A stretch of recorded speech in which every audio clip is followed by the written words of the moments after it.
There is a secret written into Canadian law that the whiskey industry spent decades hoping you would never read. Open a bottle of Canadian whiskey right now.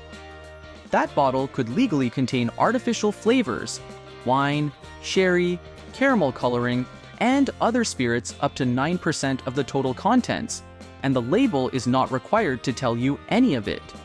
That is not a conspiracy theory. That is the Food and Drug Regulations of Canada, the law governing every bottle on every shelf at every LCBO in the country. Today, we are counting down 10 Canadian whiskies you should stop buying immediately, and by the end, I am going to show you the brands that actually respect what goes in the bottle. Stay with me, because a few of these names are going to shock you. 10. Crown Royal Flavored Lines. Crown Royal built the most recognizable whiskey brand in Canada. That purple bag, that royal seal, 60 years of trust condensed into a bottle your grandfather kept on the sideboard. But somewhere between the original expression and the launch of Crown Royal Peach, Crown Royal Apple, and Crown Royal Vanilla, something went wrong. These flavored variants are not whiskey with a hint of fruit. They are sweetened spirit drinks loaded with artificial flavoring compounds, added sugar, and synthetic color. A standard shot of Crown Royal Peach contains more sugar than a small candy bar. Health Canada permits artificial flavors in Canadian whiskey under the notorious 9% additive allowance, and Crown Royal's flavored lines exploit that allowance fully. Open one of these bottles and the smell hits you immediately. Not grain, not oak, not the clean bite of rye. Candy. Artificial candy. The kind of smell you associate with children's drinks, not a glass you pour after a long day. For seniors managing blood sugar, one shot of Crown Royal Peach delivers a glucose spike before the alcohol even registers. For anyone who thought they were buying whiskey, you bought a liqueur in disguise. Those flavored bottles lining the LCBO shelf are marketing experiments dressed up as tradition. The original Crown Royal has its defenders, and that is a fair conversation to have. But the flavored lines exist entirely to exploit brand trust and a regulatory loophole at the same time. Skip them entirely. 9. Black Velvet. Black Velvet is the whiskey you find at the bottom shelf of every liquor store from Halifax to Victoria. Heaven Hill, the American spirits giant, owns it, and they produce it with one priority: maximum volume at minimum cost. Black Velvet is built on grain-neutral spirits, the same base product used in vodka, diluted with a small percentage of aged whiskey and finished with additives to satisfy the Canadian whiskey definition. The result is a spirit with almost no natural complexity, no real grain character, no genuine oak influence, just sweetness from added caramel, and a thin, hollow finish that disappears the moment it leaves your tongue. Independent whiskey reviewers have repeatedly described Black Velvet as one of the least interesting spirits in the Canadian market, not because of personal taste, but because there is genuinely nothing to find interesting. It is liquid anonymity. For anyone drinking it mixed with cola or ginger ale, the mixer is doing all the work. The Black Velvet is just adding alcohol. You could achieve the same result with any neutral grain spirit for significantly less money. 8. Seagram's VO. There was a time when Seagram's meant something. Joseph E. Seagram built one of the great whiskey empires of the 20th century right here in Canada. The VO brand carried real prestige, but Seagram's went bankrupt in 2000. Its brands were sold off in pieces, and Pernod Ricard acquired VO. What followed was systematic quality decline dressed up in nostalgia. The VO sold today in Canadian liquor stores is not the whiskey your father kept in his cabinet. The grain sourcing changed. The aging protocol changed. Independent reviewers who have compared bottles across decades have documented the shift clearly. The current expression relies heavily on grain-neutral spirit with minimal aged whiskey character and leans on the additive allowance to maintain flavor consistency. The familiar brown bottle is an artifact of a legacy that no longer matches the contents inside. You are buying a memory of quality, not the quality itself. For anyone who has poured a glass and wondered why it tastes thinner than they remembered, this is exactly why. The brand belongs to a corporation that owns dozens of spirit labels worldwide. VO is not a priority. It is just a legacy name generating passive revenue while the quality that earned that name slowly disappears. 7. Wisers. Special Blend. Corby Spirit and Wine produces Wisers, and to be fair, some of their higher-end expressions are genuinely respectable. But the Special Blend, the one that moves enormous volume off LCBO shelves every week, is a different matter. It is designed to be the most accessible, most affordable version of the brand, which means it is also the most additive-forward expression in the lineup. Caramel coloring, flavoring agents, and grain-neutral spirits dominate the blend.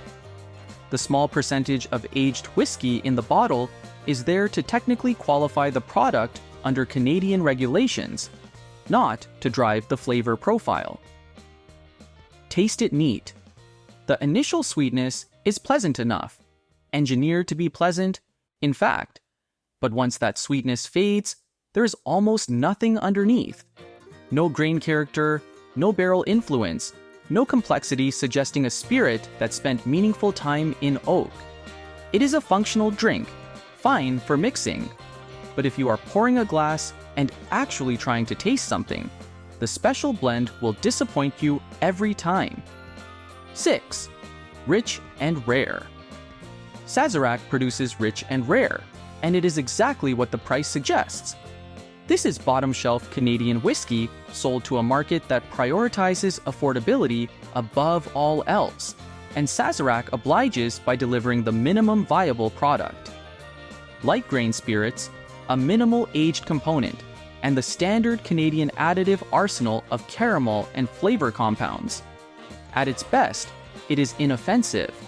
At its worst, it carries a harsh mid-palate finish that reveals the shortcuts taken in production.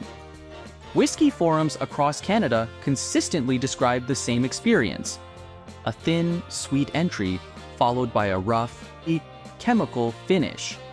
That roughness is not coming from age or wood.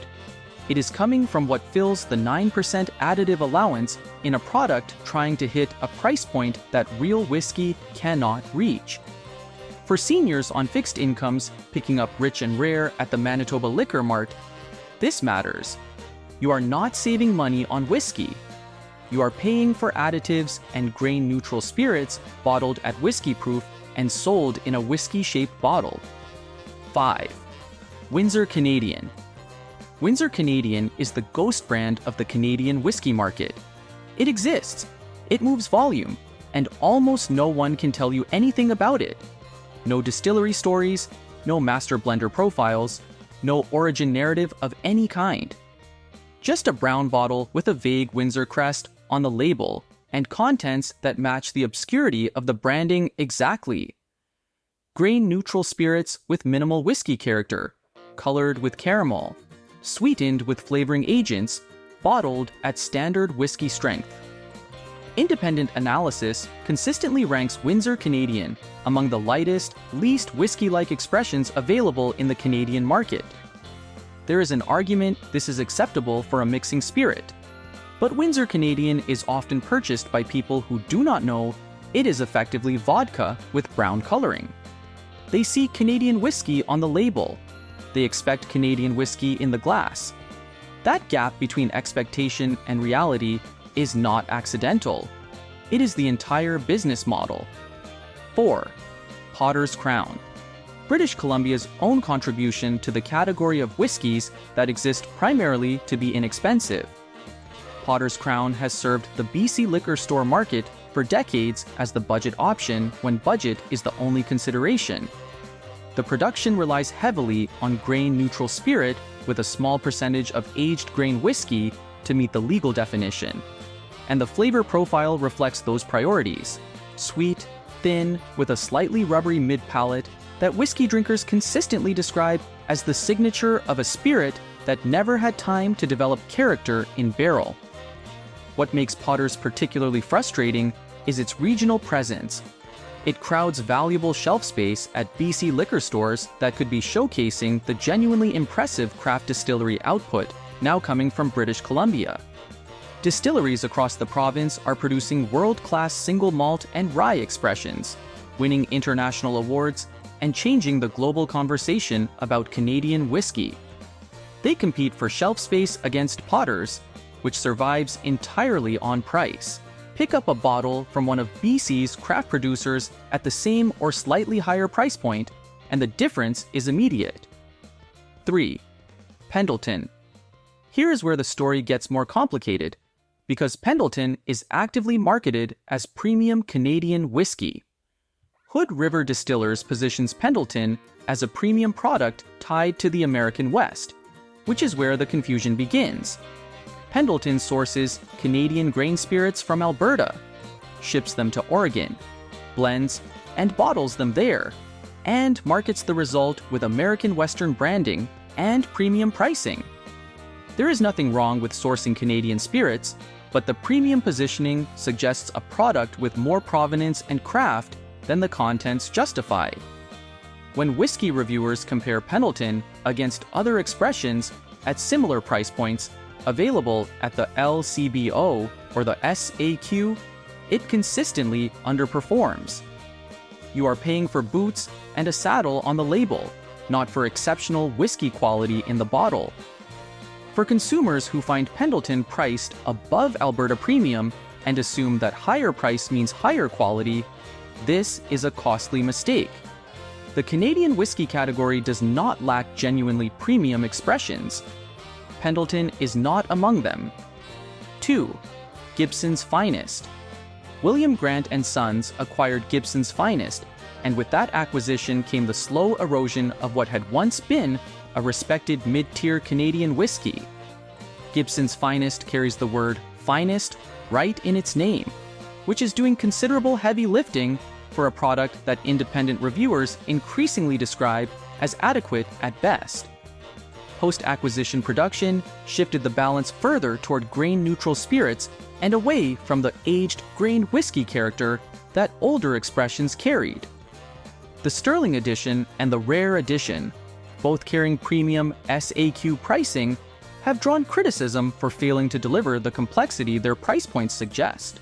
Taste the current Sterling Edition against bottles from a decade ago, and the difference is documented across Canadian whiskey communities.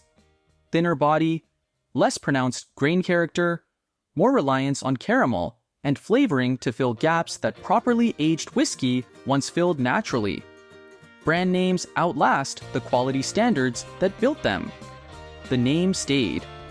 The commitment to quality did not. 1. Canadian Club Classic 12. And here we arrive at the most important entry on this list, not because Canadian Club is the worst whiskey in Canada, but because it is the most trusted, most purchased, and most consistently misunderstood brand in the market. Beam Suntory has done something extraordinary with Canadian Club. They have maintained the perception of a reliable, authentic Canadian whiskey while producing a product that relies more heavily on the additive allowance than most buyers realize. The Classic 12 sits at the premium end of the lineup, and that 12-year age statement carries real weight with buyers at the LCBO counter. 12 years in oak sounds impressive, but Canadian regulations permit flavoring and other additives even in age-stated expressions. Independent analysis consistently notes that the Classic 12 does not taste like a whiskey that spent 12 years developing character in barrel without outside assistance. The sweetness is too uniform, too obviously supplemented to reflect genuine barrel maturation alone. Real 12-year aged Canadian rye carries a specific character, a resinous depth, a grain complexity that builds slowly and honestly in wood over time. That depth is simply not fully present here. Beam Suntory knows exactly how much consumer trust the Classic 12 name commands and how little scrutiny that trust tends to invite. That is the real story. When millions of Canadians reach for a 12-year-old whiskey expecting genuine craft and get corporate efficiency instead, that is a betrayal worth naming. Check your liquor cabinet right now. If you have 5 bottles of Canadian whiskey on that shelf and bought them based on price, familiarity, or simply because you have always bought them, most are probably on this list. The industry built a regulatory loophole large enough to drive a grain truck through, and most brands have been driving through it for decades. But before you pour everything down the sink, stay with me. Because there are Canadian whiskey producers who refuse to use that loophole entirely, who committed to making real whiskey from grain to glass without artificial assistance. Those producers exist right now. Their bottles sitting on the same shelves as everything we just exposed, waiting to be found by anyone paying attention. Safe Pick 3. Dillon's Rye. This Beamsville, Ontario distillery has been making some of the most honest whiskey in Canada since 2012, and their rye expressions prove that Canadian grain spirit can stand entirely on its own without additive assistance. Dillon sources rye from Ontario farms, ferments slowly, distills in copper pot stills, and ages in new American oak barrels. No caramel coloring, no flavoring agents, no shortcuts. The result is rye whiskey that actually tastes like rye. That sharp, spicy, herbaceous character Canadian whiskey used to be known for before the industry discovered that grain-neutral spirits and additives were cheaper than patience and oak. Pour a glass of Dillon's Rye, and you understand what you have been missing. The nose is genuinely complex, grain-forward, with pepper and fresh herb notes that come from real rye character, not from a flavoring laboratory.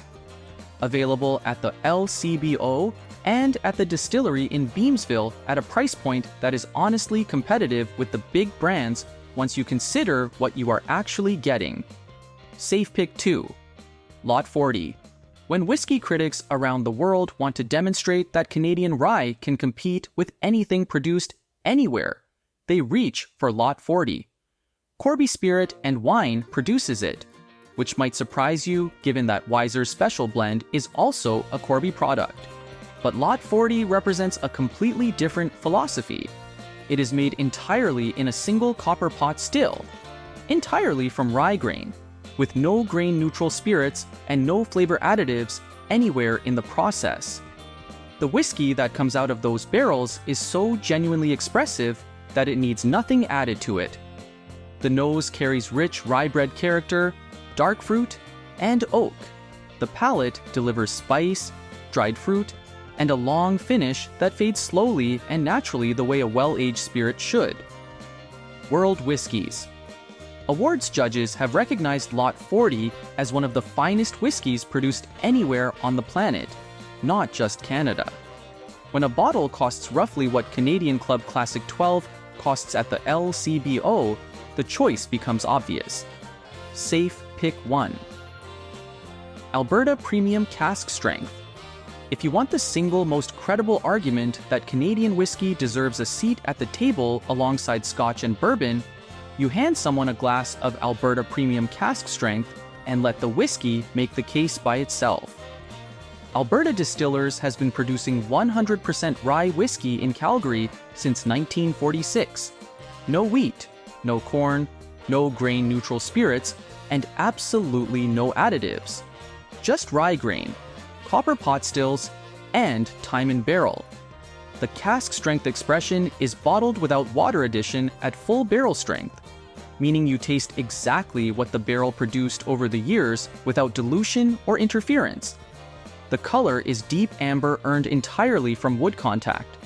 The nose is explosive with dark fruit, vanilla, cinnamon, and fresh grain. The palate is rich and warming, full of the natural sweetness rye develops in oak without any artificial sweetness added to simulate it. Jim Murray's Whiskey Bible gave Alberta Premium Cask Strength one of the highest scores ever awarded to a Canadian whiskey. International spirits competitions have recognized it repeatedly. This whiskey competes with the finest expressions from any country at a price most Canadians can afford at their provincial liquor store. And there you have it, 10 whiskeys hiding behind familiar labels, trusted names, and the legal cover of a regulation that no other major whiskey-producing nation allows. The 9% additive loophole is not a secret. Health Canada publishes it openly in the Food and Drug Regulations. The brands using it know exactly what it does for their cost structure and what it does to the quality in your glass. But Alberta Premium, Lot 40, and Dillon's Rye prove the loophole does not have to be used. Real Canadian whiskey still exists, earned honestly in barrel without shortcuts or additives. Go to your nearest LCBO, SAQ, or BC liquor store and pick up one of those 3 this week. Pour it next to whatever you currently have on your shelf. You will not need anyone to explain the difference. Hit like and subscribe so you never miss another guide like this one. Drop a comment with the Canadian whiskey you are drinking right now too. Stay sharp, stay informed, choose wisely, and keep rising.